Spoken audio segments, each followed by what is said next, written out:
Hello and welcome. My name is Casey and I'm going to be doing an iris reading. And I'm going to start the reading out by taking a look at this person's overall constitution as reflected in their iris. And based on the density and the direction of the trabecula or the iris fibers, which they are very closely woven and very straight, along with the fact that I'm not seeing a lot of lacuna or large openings within the iris fibers, I would say this person has very strong, even excellent genetic heritage and constitution. So that said, this is a blue eye, and we're seeing right away that there is a good amount of discoloration in this eye, which is indicating some level of toxicity within the body. And let's start by taking a look at the stomach and bowels. We have a gray to a dark gray discoloration covering this entire area. So there's a lot of toxic accumulation in the stomach and bowels. And when we see the gray or the dark gray, we're into a hypo-functioning digestive system. So meaning that there could be an insufficiency of digestive juices and enzymes, including hydrochloric acid in the stomach. So she could have an under acid stomach with not enough hydrochloric acid.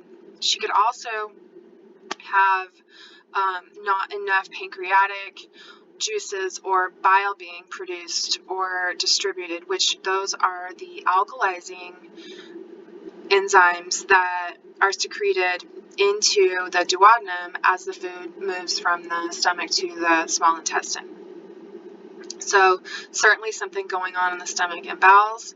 I would absolutely recommend this person be doing some colon cleansing along with some alkalizing.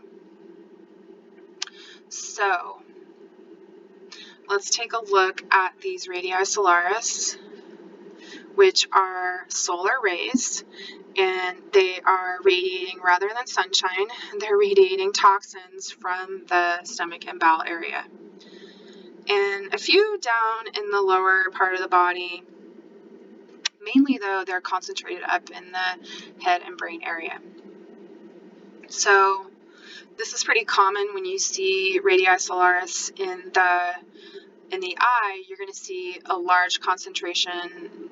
Most of the time you're going to see most of the radii solaris coming from the transverse colon, which is the top of the stomach and bowels, and that is going to reflect into the head and brain. So, and there's a few of them that are just like exactly positioned over different brain zones. This one in particular, the Animation Life or Vitality Center, is just right on the 12 o'clock. So we're looking at, like I said, vitality, animation of life. And Bernard Jensen referred to this zone as the most highly electrically charged brain zone. And I love that because this area on an energetic level is the crown chakra. The crown chakra is also the highest vibrating, the highest frequency chakra in the body. This is where we receive prana, chi, life force energy. Our direct connection to source comes in through this center. And it is reflective of the properties of this brain zone, which are that of vitality, energy, joy, exuberance, in a basic sense, how much energy you have available to you on a day-to-day basis in order to complete your daily tasks, your life's work. Are you feeling like you have enough energy to get up in the morning and, have a day? So this area is a pretty important one, and the radii solaris is not super deep, but there definitely could be something going on related to those qualities. All right, next one is the acquired mental speech. And let me show that to you so this area in here. And acquired mental speech is essentially the speaking, learning, listening center. It contains both, as you can see, well, you can see from the pictograph here, it contains both the pituitary and the pineal glands. Speech, learning, and visual learning are all centered in this zone.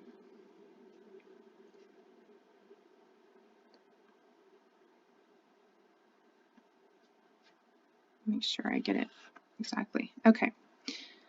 And this one here, a little whitening in here, so a little, the nerve rings that we're seeing that I will address in just a minute are cutting through these brain zones. So this area is the eye, so not a brain zone, and you're not going to see that exactly depicted in this little iridology chart, but it is the eye. And it's funny because that's what we're looking at, is the right eye, and there is a little radii solaris going through that area, so could be something going on in the right eye. And backtracking, we have this line right here is inherent mental, also referred to as the anxiety zone. And when I see a line or a radii solaris in inherent mental, generally I'm going to follow that down and see if there's a corresponding radial in the kidney and adrenal area, which there is. So there's absolutely a little radii solaris right here, which is on the right side of the kidney and adrenal. And this whole entire section, kidney and adrenal, this is the adrenal right here, this little spot, and all this whitening in here is the kidney. So, and we'll get to that. So this is inherent mental or anxiety. This area in here is the medulla. And although that brain zone doesn't, or that radii solaris doesn't extend all the way through the brain zone, there still is some darkening and a bit of fiber separation in this area. So I'm going to draw that in. And because the medulla is such an important brain zone, they all are, of course, the medulla controls expiration in terms of breathing, and as well as circulation, heart activity, oxidation of the blood, of the lungs and tissues. It's also involved in many sensory motor functions. So super important zone. And just to the left of that, we have the mastoid. And the mastoid, you can feel the mastoid process on the back of the ear. And oftentimes when you hear mastoid, it is associated with the TMJ syndrome. And it's just basically that bone at the back of the head. So this whole entire section here looks like it has some inflammation happening, and I can't tell if this is a reflection. It very well could be, because I am seeing reflections in this part of the photograph, but it also could be markings in the iris. If those are dark markings in the iris, there's some sort of level of, chronic to some sort of level of chronic pain, I'm guessing, just because this is the neck and shoulder. And this area being so white, so acute, it looks like there absolutely could be some pain or something going on in the neck and shoulder, and this is the right side. And then just below that is the lung area. Again, we have an acute condition going on in the lung, and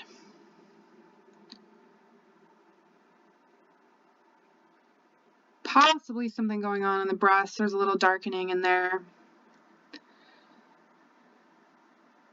This little spot right here is, the photo isn't as high definition as if I would have taken it with my camera or it were professionally taken otherwise, but this does look like it's very similar to a marking I would see on a broken bone. So this is the arm area. There's a possibility that that was injured or broken at some point. And just below that an important center, and only seen in the right iris, is the liver. So this whole section right in here is the liver and gallbladder. The gallbladder, like I said, secreting bile, and this bile being distributed by the gallbladder into the bile duct, which goes into the duodenum and helps to alkalize, as well as it is an emulsifier of fats. So there could, again, we have more things pointing to the fact that there is a hypoactivity going on in the digestive system.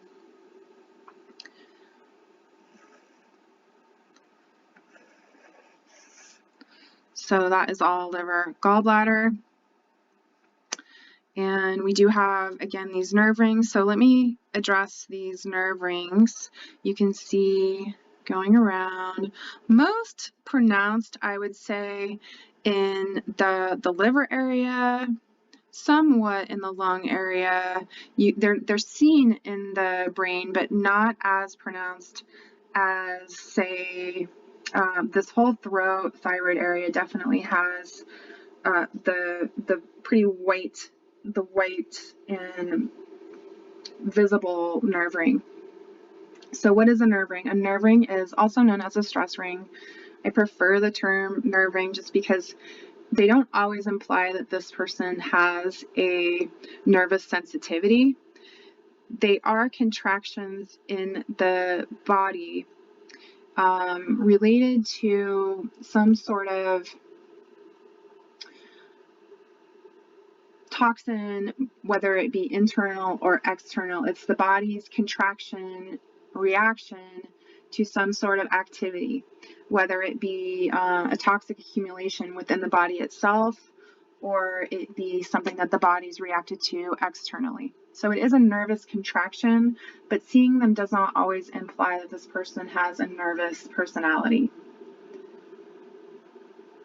Wherever they're visible, the most is affecting those areas more so than where they're not as visible. So definitely visible in the liver section, gallbladder, and this is the pancreas here, and then the ovary down in here. So that would be right ovary and pancreas.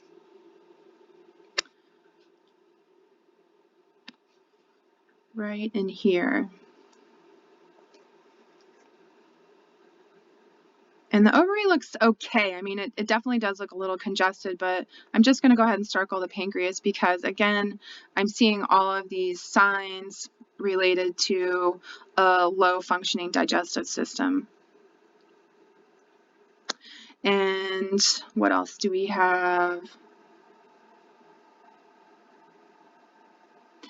The duodenum, which you're not going to see, this chart isn't quite as detailed as some charts, but you're not going to see the duodenum. It is in this section right here, and it is pretty dark in here, and the heterochromia, the discoloration is extending down a little bit into that area.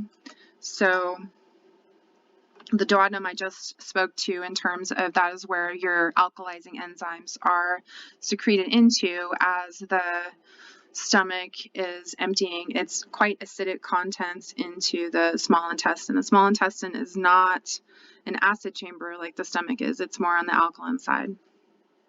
So food needs to be alkalized before it enters that system. And so this whole entire area here is the thigh, knee, foot.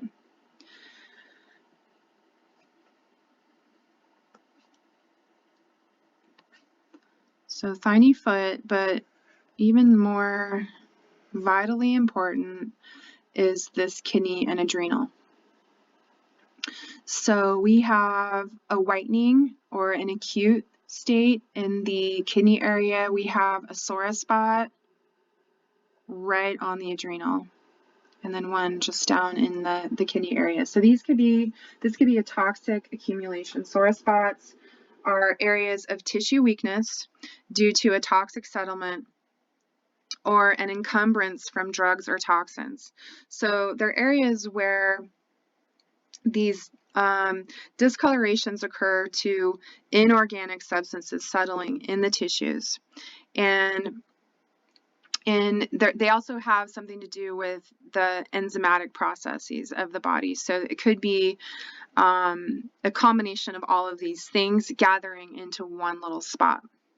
In Raid Iridology, they are referred to as jewels, which sort of supports the theory that reflects the idea that they are a focus point for this person and for this body. So we have a sore spot in the adrenal as well as in just the overall kidney section.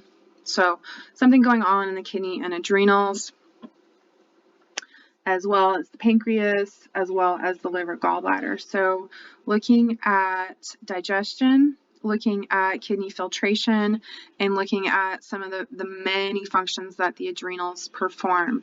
Blood pressure maintenance being one of them.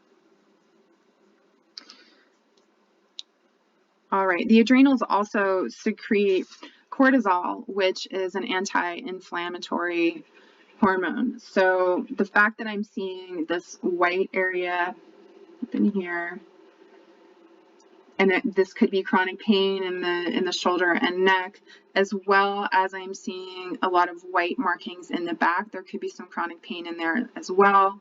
It could be that the adrenals are under functioning and they're not producing as much cortisol as the body needs to fight the inflammation. All right. This is the female reproductive area, a little bit of inflammation going on in there. And then, like I said, we have another sore spot here. This is the back, this is the whole back, and this nerve ring is pretty pronounced in that area. Now, one of the first things I noticed when I saw this eye was the thyroid. This section right in here is in an acute state. So on some level, there's something going on with the thyroid. This is the whole entire throat, thyroid, vocal cord section, parathyroid right in here. We have a sore spot right on it. So whether this is in the hypo or hyper level of activity, I'm guessing because it's in the more acute phase, it could be a hyperactive thyroid. Then again, I'm not seeing the signs of hyperactive thyroid. I don't see the eye bulging, although, I can't completely tell with this photograph. It could also be the beginning stage or the acute stage of hypothyroidism. All right, but either way, there is some inflammation in that thyroid area. Okay. Something interesting is that we're looking at thyroid, which is the throat chakra, which is the energy center responsible for speaking, for synthesizing ideas into form, into words. So you have energy coming through the crown, and it comes out in expression through the voice in the throat. So we have this throat chakra, and then we also have this acquired mental speech, which is associated with speaking. So there could be some level of even exhaustion in that area of this person's life.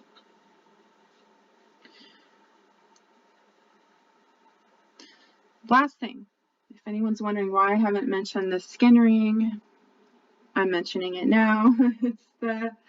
It's a pretty dark skin ring, which is pointing to an insufficiency of the skin's ability to release toxins.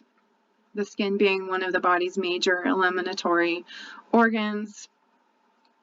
The skin needs to be able to breathe, and it needs to be able to sweat. So when you have a thyroid that's down, you're often going to have skin that's not sweating and not excreting toxins. So I also recommend dry brushing. I recommend wearing loose clothing, wearing natural fibers. But it's all going to come back to working on the thyroid, which is going to come back to taking a look at the pituitary, as well as just in a basic sense, alkalizing the entire body through fruit. And speaking of fruit, We talked about this brain zone being the most highly electrically charged. Well, fruit is the most highly electrically charged food available to us on the planet. So with all of these brain zones having radii solaris through them, and just the exact match of this radii solaris right through the vitality, I mean, just directly at 12 o'clock, I would say fruit is going to be a really helpful tool in revitalizing the entire brain area, as well as alkalizing the entire system, as well as getting the kidneys filtering, getting the adrenal gland functioning again, and just getting overall harmony within the entire body. All right, I think that's it. And I thank anyone who might have joined, and I hope to see you soon. Okay, bye.